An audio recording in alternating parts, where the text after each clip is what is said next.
Hi, I'm Ted. Today I'm going to show you how to extract the zip code in Excel with a formula.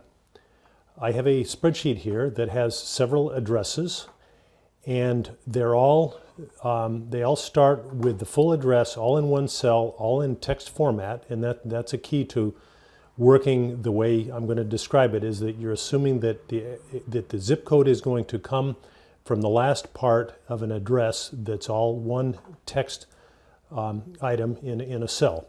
So the formula we're going to use is a text formula called RAGHT, R-A-G-H-T. So we in this column here, we're going to start entering a formula. We're going to say equals, and then RAGHT, R-I-G-H-T, and as you can see, Excel is starting to populate the formula with a formula it recognizes, which is always a good sign. And then we type the left parenthesis and then enter in the cell that has the contents of the address.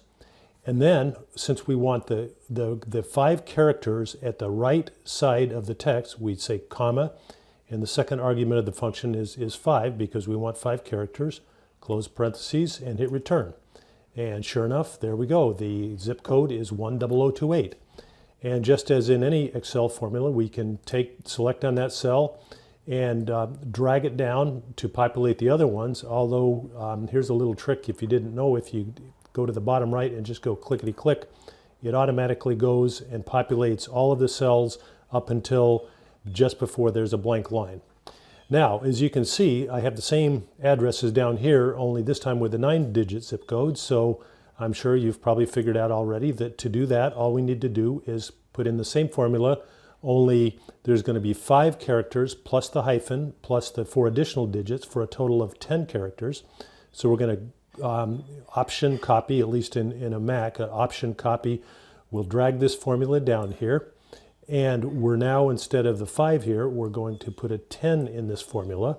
And that will extract the 10 characters at the right of the formula, which is the 9-digit zip code. And we'll do the same thing. Go to the right bottom of the cell, clickety click, and there we have the 9-digit zip code. I hope this has been useful. I'm Ted, and today I showed you how to extract the zip code with a formula in Excel. Thank you for watching.